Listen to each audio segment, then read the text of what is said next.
wear on my skin, I put it in my eyes. I think it's the most wonderful thing ever happened to alcoholism, shingles, cold, tiredness.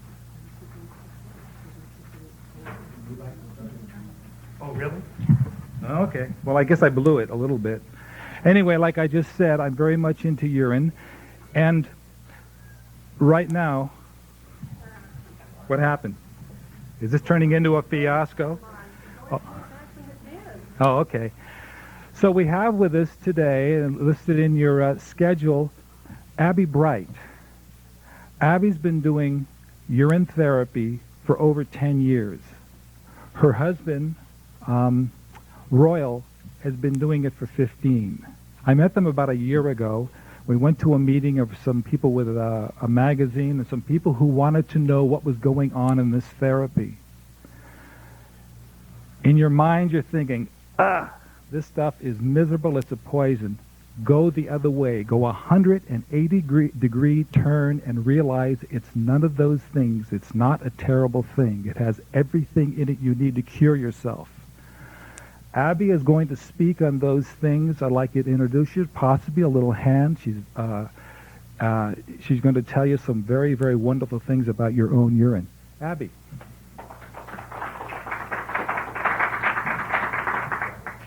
Thank you, Roy.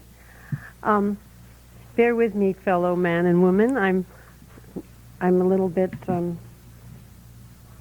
nervous. I'm so glad you're here. My name is Abbie Breit, and my job here now in this world at the moment is to let my fellow man and woman know that everybody who's sitting in this room and everybody on the planet has the answer to their own ills. We are miniature manufacturing, wholesale, I might add, manufacturing chemical plants. And as you are sitting on your cute little duffs, right in front there, right touching the seat, is a little factory producing the best medicine on earth. It is truly the most remarkable medicine ever created on this planet. But we forget that because we are always looking to the outside instead of looking on the inside. We look outside for the answers. We don't think we are good enough, more beautiful enough, smart enough, etc., etc. And our Western civilization has made us believe that. We have great minds, great scientists, great left brain thinking that fragments and breaks up everything into tiny infinitesimal parts to be measured under a microscope. Urine is not like that. Urine is a whole, rich byproduct, but not a negative one, of your blood. Without your blood, without urine, you would be dead. Isn't that true? I just want to bring back now to the scientific part of what urine is. I'm not a scientist, but I can just name a few of the wonderful goodies that you are producing right this moment. And if you went out to the ladies' and men's room after I talked and grabbed a cup and peed in it, you would be quite pleasantly surprised. I'm serious. Every time I talk, people do this, and they come up and tell me these wonderful stories. So urine has over 200 chemicals in it. Just to name a few of the ones that all of us know about are hormones. Ladies, you are peeing down the drain the most precious hormones from your endocrine system that nature cannot duplicate. We use, poor mares get tied up and they secrete their urine and they extract hormones for ladies who are going through menopause. It's very unhappy for the mares, and I think it's a terrible practice. You don't have to do that, ladies. Use your own hormones. Enzymes. Enzymes are secreted. Vitamins. Natural cortisones. That means pain-killing things, things that your adrenal glands secrete. Steroids. Steroids are in urine. Well, did you know that there's a firm called from Upjohn Chemical? They have porta potties that they put all over America in, what do you call those big he-men at construction sites?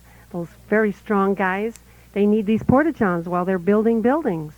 Well, Upjohn collects their urine, and I think, Roy, you know the statistic on that. Yeah, this is real interesting. There's 10,000 porta-johns in this company. The owners went to a group of scientists, and the scientists told, because they were worried about the odor. The scientists told them, says, you're sitting on a gold mine. So what they did is they created a filter to filter out what they called urokinase, which they use for victims of heart attack to dissolve their clots in the heart and the lungs. Here's a stat you're going to love. In 1 year, through 14 million gallons that are thrown into these 10,000 porta potties, 4.5 pounds of urokinase is extracted, sold to the medical establishment, and is used in 266,000 operations for victims of heart attack. And this is in your own urine. If you're having heart problems, save your money. Drink your urine. Thank you. It's true what he says, and that medicine is extremely expensive, and the only way to $1 billion a year is what they make on that. the only way to nearly duplicate it is by cloning cells, which is a very expensive thing. You don't have to do that. There are researchers and doctors and MDs all over this planet who take urine from people who are suffering from the big C and all the other A and all those conditions. They extract their own urine, do something to it in the laboratory, and inject it back into their bodies and charge them anywhere from $4,000 on up dollars for this. There is a wonderful researcher in Houston who does this. He has great success. He's come up with something called antiplastin, which is an anti-cancer forming chemical in urine. Even in people who have cancer, we have the answer right in the cancer. It's nature abhors a waste. Nature always finds a way to balance out and neutralize toxic material. If we would only look to nature and see that nature has the answer. We have been around for a long time, and we in this century have tampered too much with the natural order of things and separated things instead of letting a whole food be introduced into our diets, which is what a lot of people here are doing now. So to make a long story a little longer, let me just address the fact that enough of this business about what's in urine. I am not good at remembering statistics. This lady here, her name is Martha Christie. She wrote this book, and it was published and came out last year in August. She's a German scientific type of woman. She had an unfortunate condition that was not able to be healed with holistic modalities. So she turned to urine therapy and got complete success. She has written this book in a very organized way, a how-to to go about urine therapy. She cross-references it with the latest information from doctors all over the world and puts it down very well and easy to read. I suggest that you get this book. You can get this and various other books on urine therapy at our booth, number 86, after the lecture. She also is doing research on pH. pH is a very important thing according to her. And she sells we sell these little pH papers.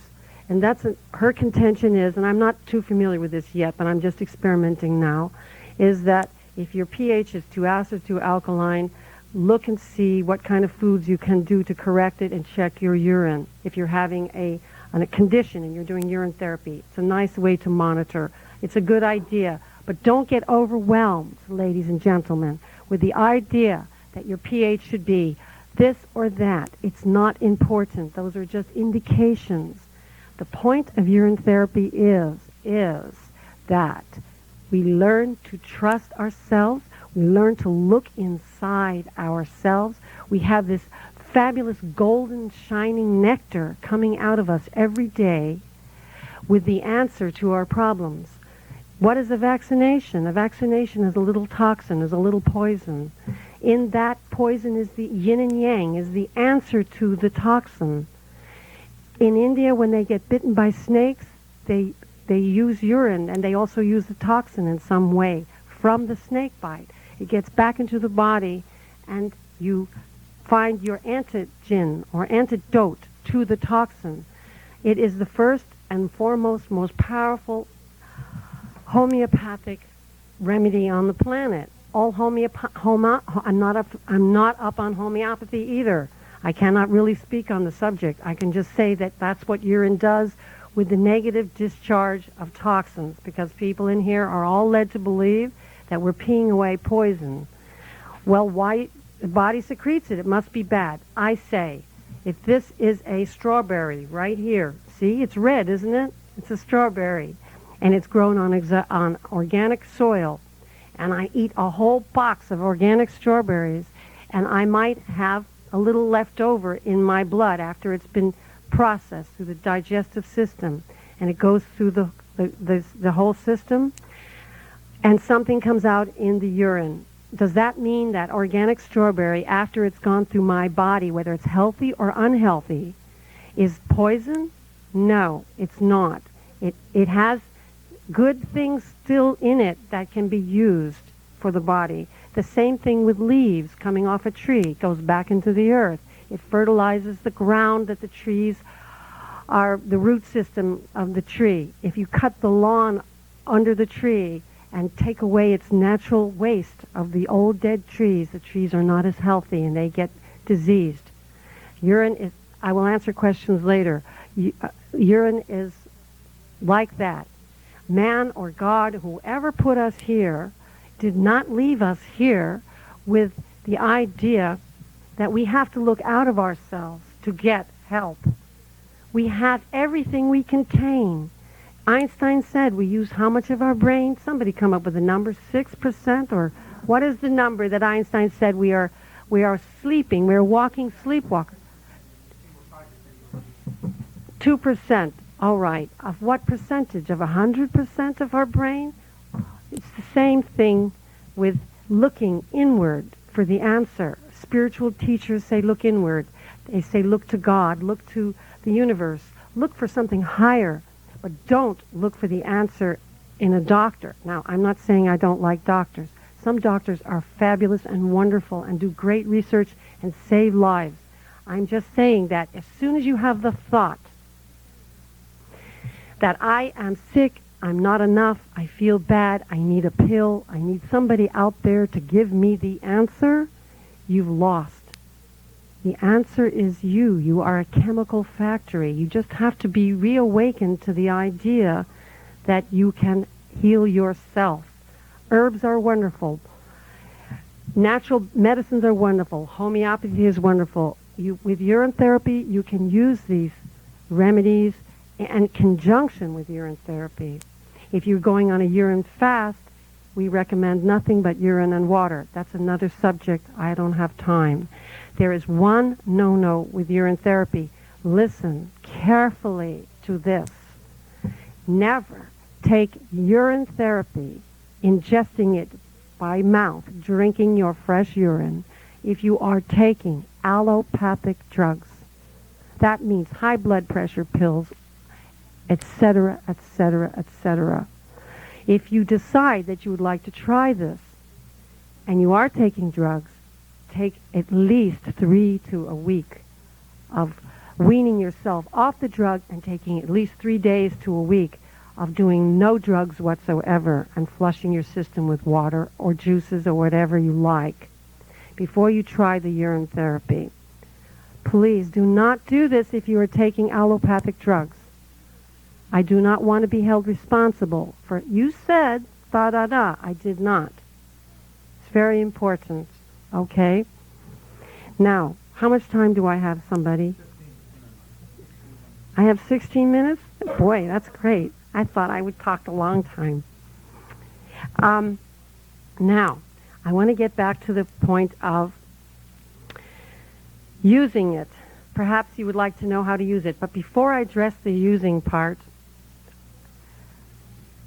I will say that perhaps a lot of people in this room feel unhappy and are just looking at the negative side and saying, I thought she was going to talk about mercury amalgam fillings, right? How many people are here because of that?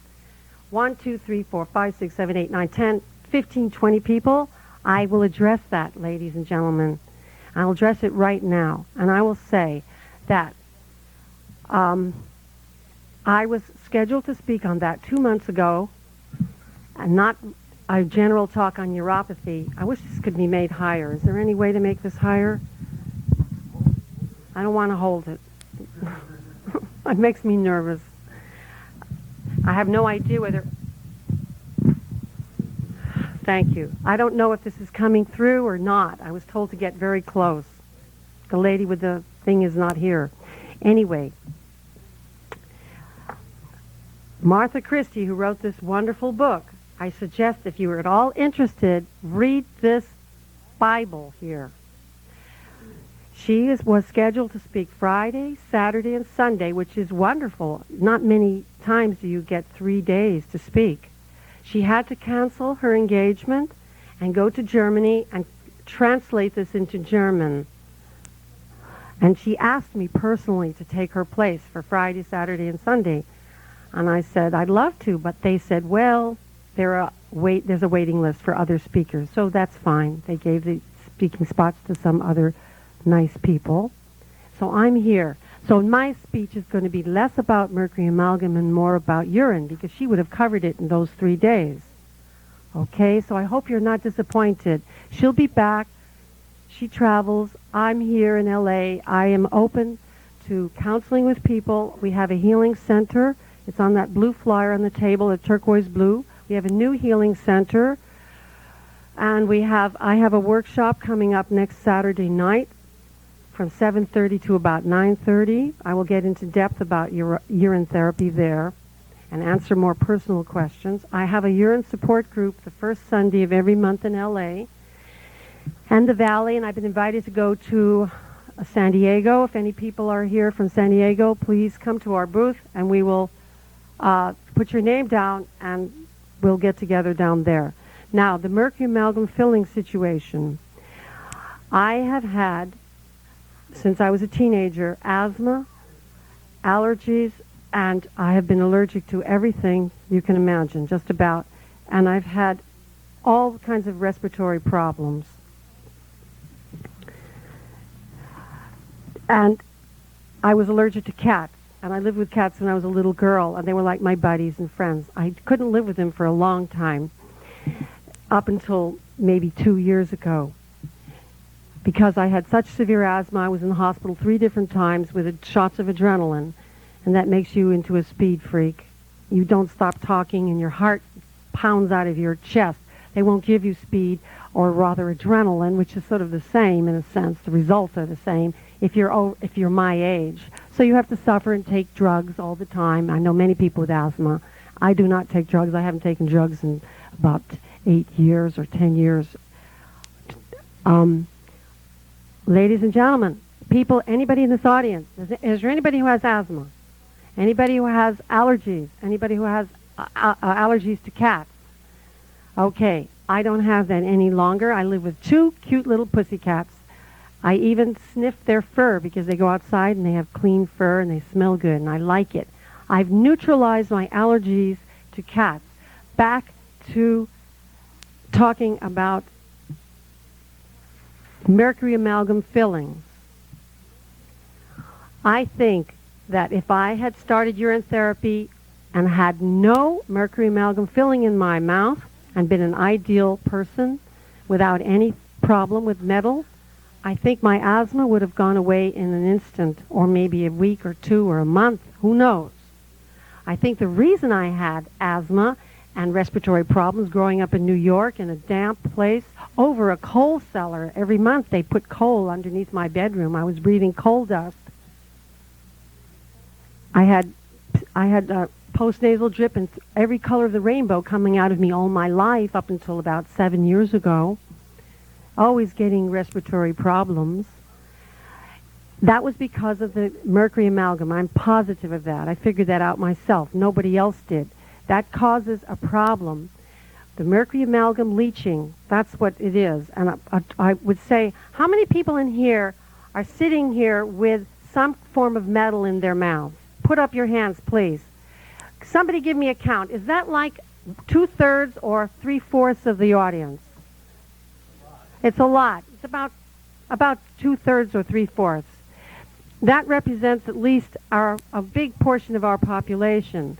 I believe, and I'm not the only one, that this is a great foundation for our imbalances. We were not made to walk around with all these conglomerates of metals in our mouths.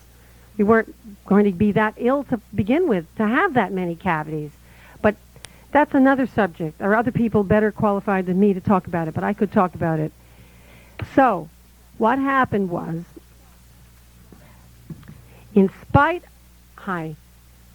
of the fact that I have had asthma and allergies, the silver fillings leaching out into my mouth, into the urine, and then passing it over the urine, in spite of that, I was able to neutralize the toxins that are in my body, or were in my body, from the cats and the dust and the dander and the foods and the milk products and the sugar and all the nasty things, and the carbon monoxides and the bus fuels and the cigarette smokes and the sulfur from matches would send pain shivering up my eyes into my face. In spite of all that, I was able to neutralize it with the urine.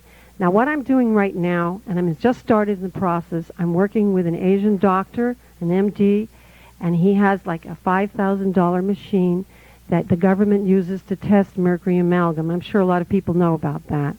And they test each tooth and measure how much positive and negative charge from the metals are leaching into the saliva. I've just done this recently. I went in there, I tested like 4 or 5 teeth. What happened was I maybe had a 6, a 9, a 20 on different teeth.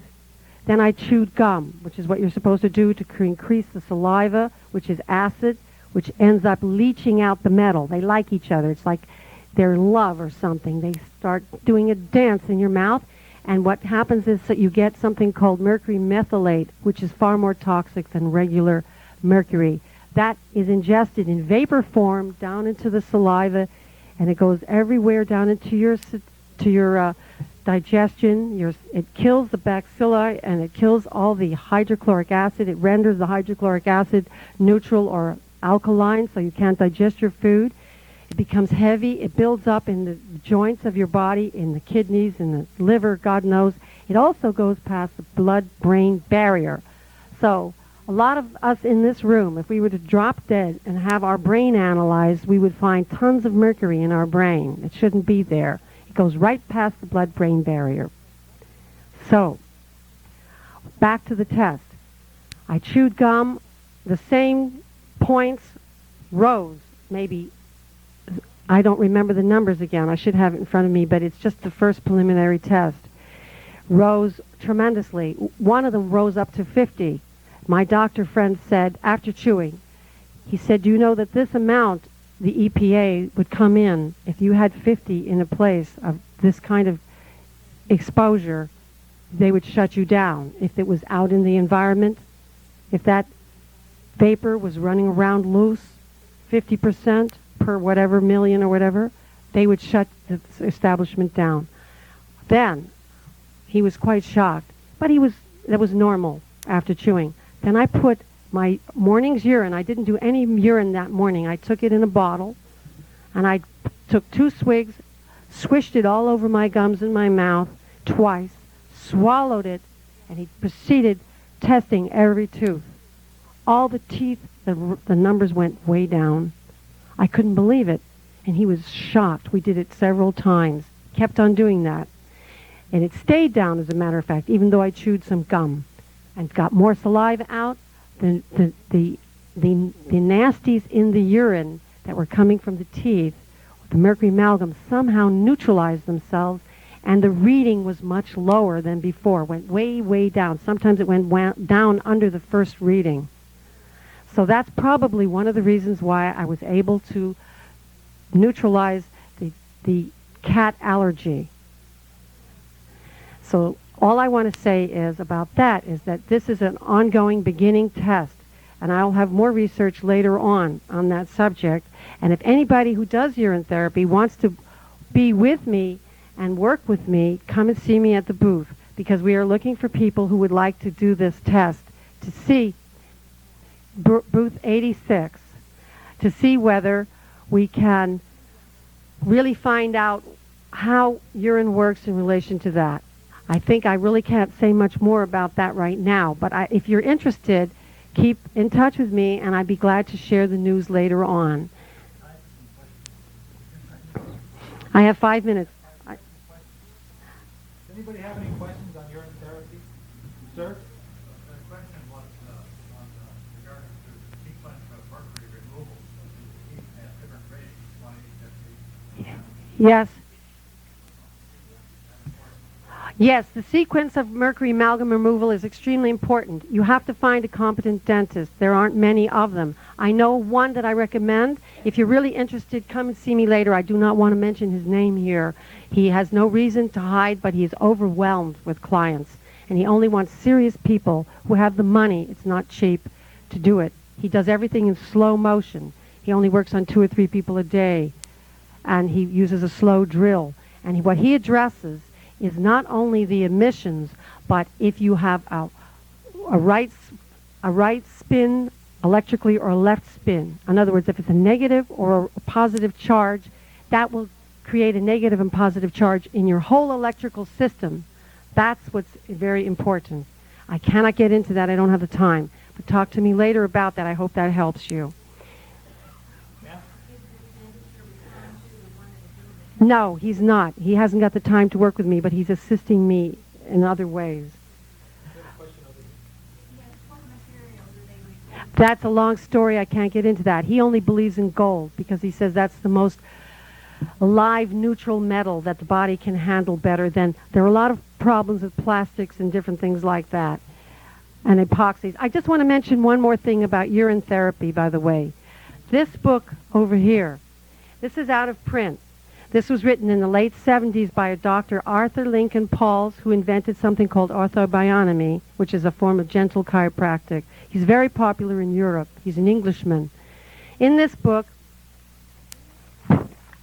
he talks about, there's a letter of love here and appreciation from the ex-Prime Minister of India, Desai, who publicly announced on American television in the 70s that he did urine therapy, and he still does. He's in his late 90s, and he drinks a little urine every day, and he eats 5 cloves of garlic. That's how he stays healthy. And this is a letter written to him about that. A month at a time. That's why he dropped into the jails at the drop of a sorry, because he knew that he could last a month at a time on urine and water. So this book also has, for ladies who want to get fertile, who want to have babies, this talks about fertility. This is an old thing. There's a way, and it talks about it in here, of increasing your fertility with your husband's hormonal system and your own through each other's urine. This does work. And also, there have been runners in the 70s from San Francisco who did a marathon running on nothing but urine and water. 400 miles. I thought that was neat. What's your question? Yes.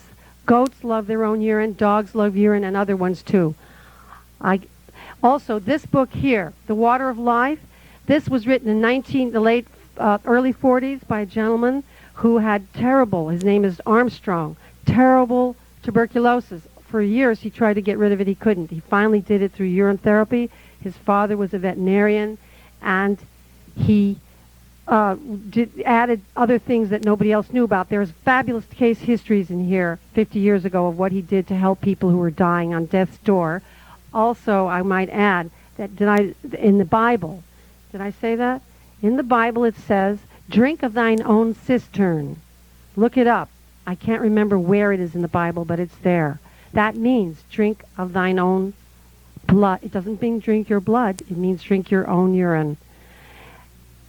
Urine therapy goes back 5,000 years, and all of the ancient scriptures, the Vedas, the Bible, Taoist, Islam, they all talk about it and have been using it. It goes all the way back to the Egyptians and extolling the benefits of urine therapy. Now, I use urine every day.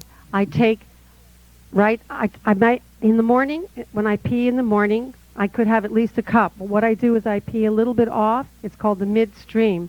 And then I pee, I drink, pour it in, pee into this cup, let's say, and then the rest goes into the toilet. And I drink. Please turn over at this time and continue on side B. On my gums. And the big thing that I've discovered for people who have respiratory. One more question? One more question? What's your question, sir? Yes.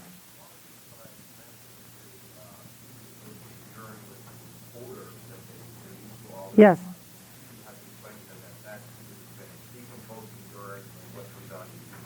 That's a protein breakdown, which won't happen with urine when you store it in a jar. You don't have to worry about that offensive odor. It is horrific when you put it out because it is sensitive. It will break down very quickly, but you don't have to worry about it if you just store it and then rub it on your skin because it creates a certain amount of ammonia, and that ammonia draws the toxins out of the surface of the skin and allows that to be backed up behind it to get out that much more quickly. Now, when you Only drink your fresh urine. You never drink the old. Right. And the other thing about that is that we do, when you get into urine therapy, if you choose to, we do use this urine and I save it. I only use glass and porcelain, and I have these cute little Chinese tops or whatever, and I put them on top. I use old urine, sometimes a week old, sometimes longer. I have some sitting in jars with tops that have no metal on them. The tops have got like a plastic coating on the inside in the refrigerator, dated. That stuff becomes such powerful medicine. It's unbelievable. If you have a really serious condition on your skin topically, psoriasis, my mother suffered terribly with psoriasis. I didn't know about urine therapy then. If you put old urine and it's been breaking down and aging like good wine or miso or whatever else, sauerkraut, all these things sometimes become fabulous medicines. If you use those topically, your skin will be like satin. You can get rid of tremendous amount of topical problems on skin. Those who are suffering psoriasis, eczema, rashes, it'll take those away. Rub it on. Warts, yes. I got bitten by a dog. A mad dog came out from someplace and bit me on my elbow. And normally in a case like this, it was bleeding. I must have known him in a past life. This dog just suddenly looked at me and attacked me. And he was big. I was a little scared. I was bleeding right here. I came home and I didn't have to pee. And I said, what am I going to do? I have to use fresh urine to put on this bleeding elbow. I had some old stuff. It got kind of nice, rich amber color. I said, if I use this, I'm really Jewish, you know, and Italian. I'm not that serious person I was before. But to make a long story short, I took this old amber urine that had a cover on it, and it smelled rich and strong. It was a nice smelling one. It didn't smell bad. The bad ones that turn, we throw in the toilet. Okay. It depends on what you eat. You're a chemical factory. I took that. I put it on the bleeding elbow. It hurt. It stung. It burned. And in 5 minutes, it was closing up, healing. I couldn't believe it. And I kept on washing it that day, and the next day I used the same one over and over. But I was careful to dip clean hands into the old urine. You're very careful how you use it.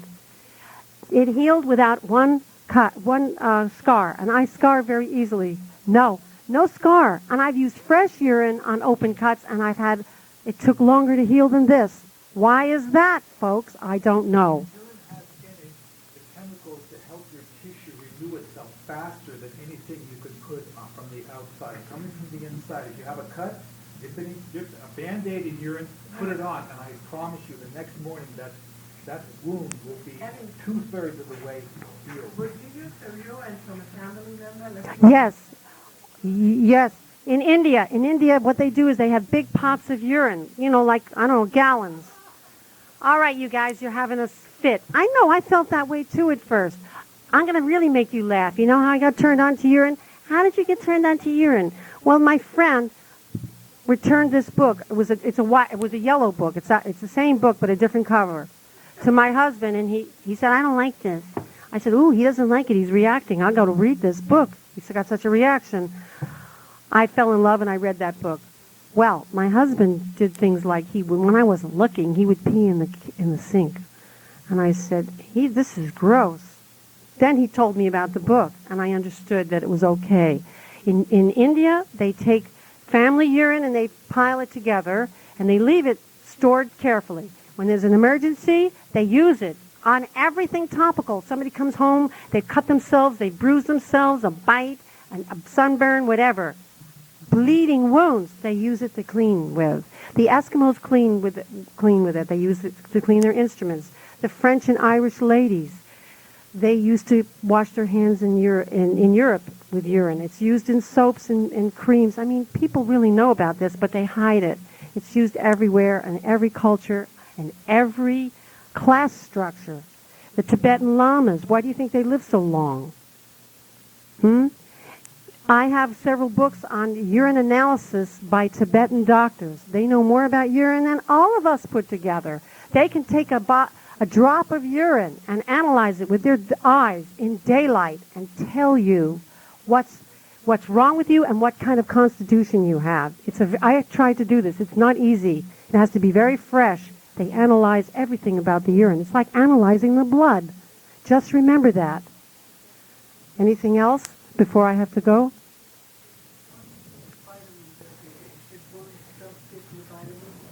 No, it's excellent because you recycle the vitamins. You get more out of the vitamins, and you actually save money because you get the full use of the vitamins because of the recycling nature of urine. It's true. I had a funny experience when I first started urine. We went to a Mexican restaurant and ate. It wasn't such a good place. We ate one of those happy hour things, and we came home, and I ate a little meat and a little this. I thought, oh, God, it's the meat. What is it?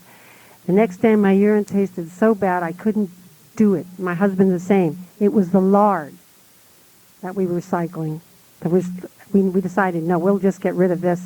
So you're very conscious and careful.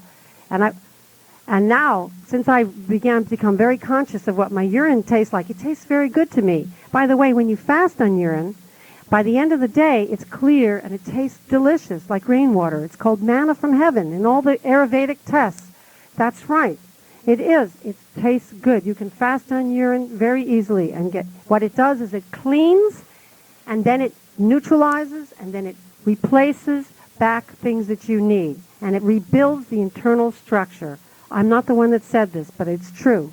So I have discovered, people ask me, what do I use as a supplementary diet? Now my urine, to me, 90% of the time tastes really good. I look forward to it. It's my friend. I am more disciplined with urine therapy than anything else. I've missed in the last 10 years maybe about 15 times. 15 times I've missed in the morning because of circumstantial problems where I was or something. That's pretty good for a lady who's not that disciplined in daily ritual.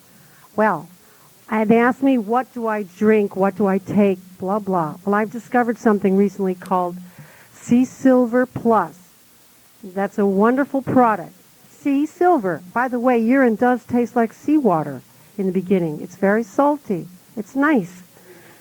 No, I don't refrigerate it. Only when I'm saving it for experimental or for some topical thing that I'm doing with it later. Like if I was to go in the sun and didn't have urine on my face and came home with a little bit of red nose, I'd put this old stuff on, and like that, my skin would look beautiful. I used to have pimples all the time. I don't anymore. That was because I couldn't digest my food because the mercury amalgam was killing all the digestive enzymes. It was killing all of the...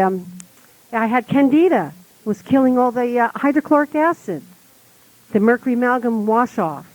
So now I don't have that problem as much at all. My digestion is much better, and I use the sea silver. And you can come to our booth and taste it. We have it there. There are two people who invented it right there. A question? In the back? Cataracts? There are reports that it does help cataracts. Use it in your eyes every day. All of these people who write these books use it in their eyes. What was the question back there? What was that? No, you don't have to. Well, in the morning you do want to drink it on an empty stomach. I drink it before I drink any water. And Urine goes its own way. You can take it any time of the day with anything. Virtually. I'm not talking about drink some alcohol, but just under normal usage, you can drink it any time. It will go its own way. Yes, you should use fresh urine in your eyes. If it burns a little, it's just cleaning. For a while back there, I wasn't using urine, and I started waking up in the morning with that little, what is it called, the Sandman's in your eyes, right? I don't have that anymore. I just put a little urine in when I put it on my face. I lean back and just kind of put my clean fingers in there and let it in and wash it over. I never have that problem. You had a question back there?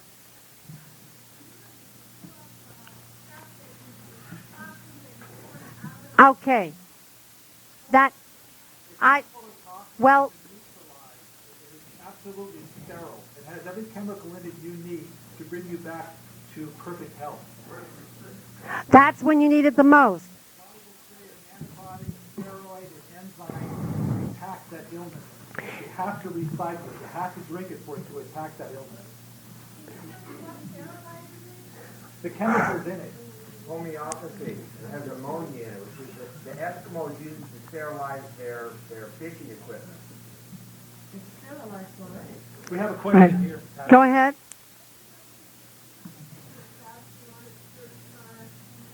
Well,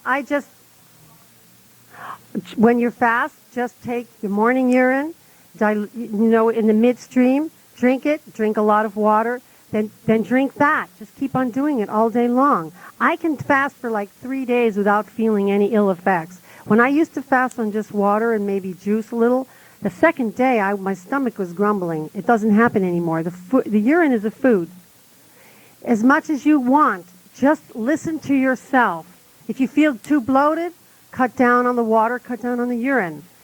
But the big thing I must mention, when you're fasting, and this is what Armstrong talks about, he discovered this, that when you fast on water, he went to Earhart, was his name Earhart? Arnold Ehret. He knew Ehret for his TB. It worked for a bit, then his TB came back. But the urine cured it. He didn't have it any longer. When he did that, he noticed that he had heart palpitations. When you go on a water fast, it's rather strenuous on the heart. It also you dump a lot of toxins into your bloodstream, and you start reacting to the toxins that are getting dislodged. And that causes all the malaise and difficulty of fasting. When you're doing that with urine, you don't feel that energy loss. He discovered, this man Armstrong, 50 years ago, that if you take urine and rub it on your body when you're fasting, very important, an hour a day, get a family member to really rub it in you, give you a massage vigorously until the urine actually absorbs, and also the friction of moving your flesh. When you do it that way, when you're fasting, you're internally cleaning and you're externally pressing in. You're doing both, yin and yang. Inside you're getting urine, and outside you're pressing in. That gets the tissues saturated with these wonderful hormones and chemicals. That's a controversy I don't want to talk about, please. As long as it's very clean. Use clean water. Well, I've said before that because I have 12 mercury amalgam fillings in my mouth presently. When you go to a dentist, they count that as 24 faces. That means a tooth has 5 faces. I have 24 of those. They don't consider the 12 as one unit. They consider each face. That's a lot. If I didn't have that, I probably wouldn't have had asthma, etc. I'd probably be fine. If I had some minor thing wrong with me, I probably would have alleviated it very soon. These books address very serious situations where a lot of them can be relieved very fast if you go on a fast. What it does, it seems to what I'm saying before is, I don't really know yet, except for that it's neutralizing the amount. Less amount is showing up in the test. And I will report later, at a later date, in detail what has happened. And in spite of all the mercury amalgam coming out of the urine, I can still be around cats. They're my favorite creatures at the moment. Any other questions? No, not really. The only thing you want to do is not be around allopathic drugs. If you feel a healing crisis, if you are doing a fast, slow down. Nature's telling you to slow down.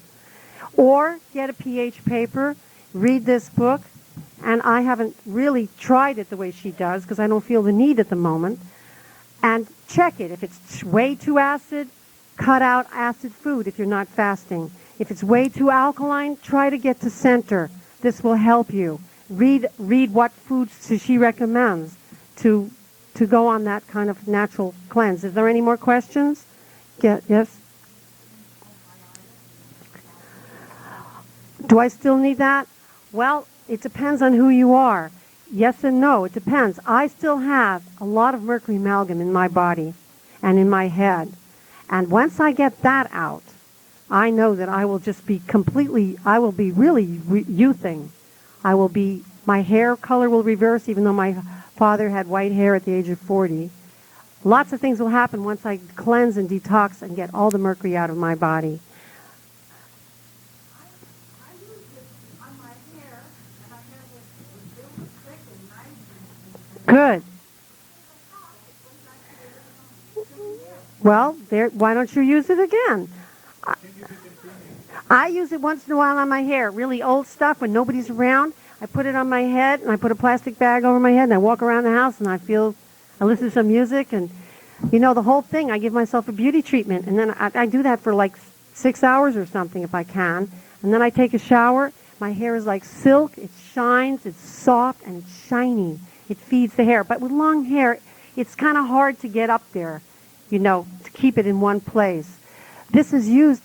I have another cute story. A South American healer told me that in South America, where they have a lot of flies and it's hot, animals are suffering constantly from mosquitoes and bugs and blah, blah. She said what they do is they tie up a horse, they let the horse pee in a bucket, they take the bucket, they put it all over the horse, they give the horse a massage, and meanwhile their hands are gorgeous after this. The horse's skin is beautiful. It increases the value of the horse, and the horse is happy because it heals the fly bites immediately, and the flies don't like the smell of the ammonia. So if you're out camping, put urine on your face. You see those flies buzzing you? You don't need those nasty things. I don't use that stuff. Don't worry. Just use your urine. Sunburn, same thing. What's your question?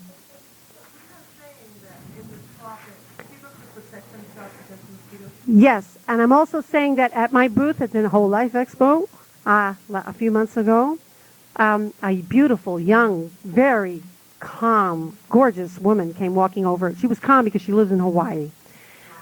She came walking over and she said, I was by myself. I said, really? This is amazing. She was by herself in the deepest thicket in some South American country, doing what I've always wanted to do, explore plants, etc. And she was getting bothered by mosquitoes and sweat and sunburn and leeches and God knows what. And suddenly, out of nowhere, she said to herself, I have to pee. And she collected her pee and put it on her hair, her face, her elbows, her arms, her fingers, everywhere that she was unhappy. And it immediately soothed her. And she started using it from then on. And then she came back to civilization, unquote, unquote, and started researching it. She didn't know anything about urine therapy before that. Something, her primordial self told her from the past that she should do this.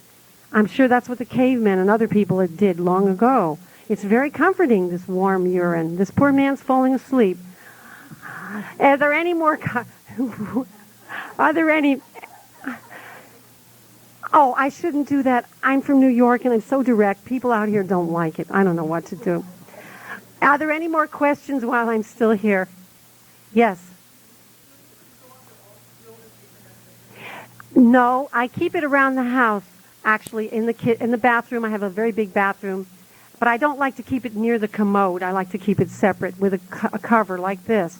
I have lots of collections of gorgeous covers, china covers. It depends. You know what I do? I sniff it. I give it the sniff test. I go like this. Oh, that one has got to go down the drain. That's the way I do it. I'm not a scientist, but I mark sometimes what I've eaten before. If I find something really good and it gets better with age, like wine, I keep that as precious. And some of that I keep in the refrigerator and I wait until it gets aged and then By the way, my husband's urine is very beneficial for me. We have basically the same diet. And I don't understand this except for that the women are supposed to be more alkaline and men more acid. I've used his urine fresh for my hands when they get dry or I'm overworking in the water, and it works better than my own sometimes. It has DHEA, right? It does wonders for my skin. There's something that he's producing that I need. That's why women get pregnant in India a lot. Maybe that's why they have a big population. I don't know. But I'm serious. And when his urine is aged, it becomes more oily. And it seems to work sometimes better than my own. Sometimes mine feels not strong enough. Maybe that's because I'm basically a vegetarian. I've noticed this too. Once in a blue moon, I will eat organic liver because I seem to crave it. I hate to say this, but it's true, and I believe in vegetarianism. I really do. But I feel better once in a while when I do that. My urine later is more oily, and it seems to be more healing topically for me. I seem to need something in the animal protein. I hate to admit this. My higher self says you do not have to live off of the death of another animal. Be more balanced vegetarian. That's because you're all learning how to be a proper vegetarian. So don't throw it off in the meat. Okay. Canine teeth. Okay. Who knows? What's up? I'm sorry. Oh, yes. When I first started, when these lectures, you know what I do? I forgot. See this? Pretend this is a clothespin. I go like this. This is what I felt like when I first started it. It didn't smell good. And mentally, I was really repulsed. And for a few days, it was hard to take. But tell me, ladies and gentlemen, how many people here have eaten an aspirin? Come on. Who's tasted an aspirin? Who wanted to get the effect immediately, right? That's 10,000 times worse than your own urine. You have to love yourself. That's the whole point. Viruses and candida. I can't address that too much because since I had so much mercury amalgam, my candida is practically not there. It's antiviral, antibacteria, anti-protozoa, and anti-yeast. It's excellent against candida. Well, I can't really answer those questions. I can only invite you to read these books, and perhaps you can become more acquainted with it. Thank you so much.